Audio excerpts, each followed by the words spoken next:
Hello everyone, welcome to video 2 for my video ministry channel. I am Robert A. Brown Ministries.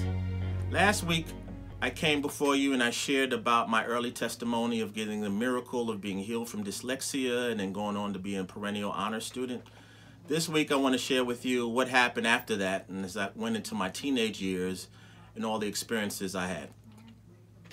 Well, what happened is, as I got healed from dyslexia, and I really started doing well in school, but then that brought on peer pressures. I was called nerd, I was called all these kind of derogatory names and teased, and I realized now as an adult some of that was jealousy of how well I was doing. But for me personally, I felt offended, I felt hurt, and I felt a lot of peer pressure. I wanted friends, and I love my friends, and I love them to this day. But I was in a really tough situation where, you know, I wanted to continue to do well in school based on this miracle I got from God, and God was good for me. And also wanted my friends, so I was in a dilemma. And as I went forward, I started to compromise some of my integrity so that I could have good friends, in my opinion, at that time. Okay. As time went on, I happened to be with two of my friends and my mother and one of her good friends, and we went to a R.W. Shambach tent revival in Brentwood, New York. This is back in 1985. I was 15 years old, and Shambach came forward with a great message, and it was one of those old school fire and brimstone messages. And my friends decided they wanted to get saved, and I felt the pull on me as well.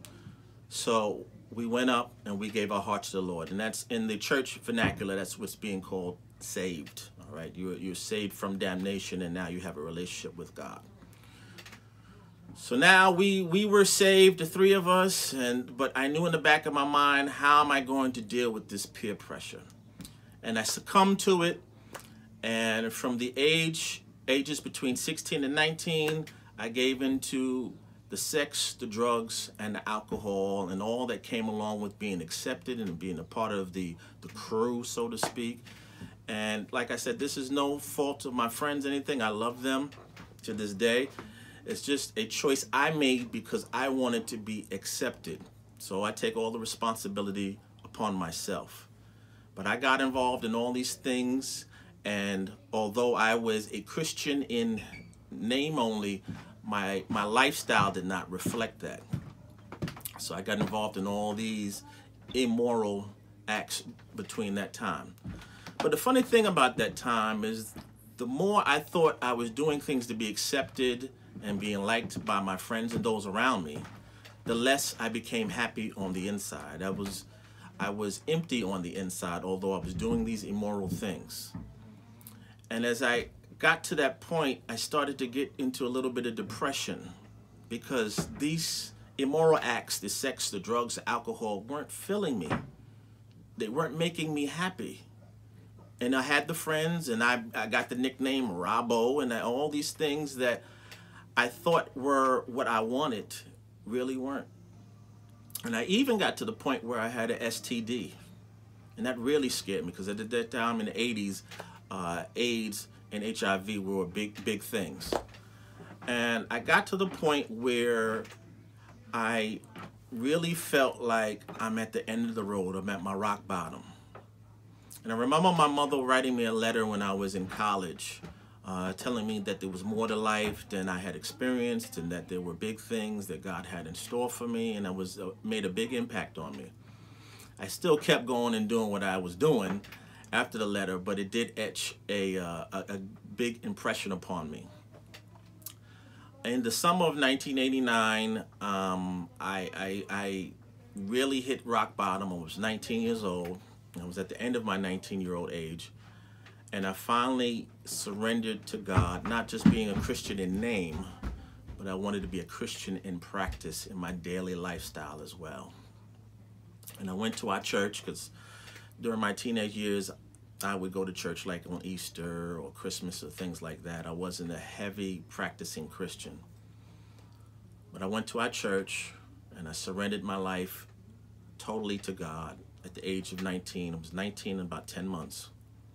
And I remember during that time, the pastor at the time called me out and said I had a call on my life. And when he said that to me, everything in my life made sense. It was that epiphany moment where I knew my purpose in life and what I was supposed to do. And from then on, I became a practicing Christian, and I was growing. And unfortunately, at that time, I had a little hiatus away from my friends. I had to learn about who God was, and I had to learn about who I was.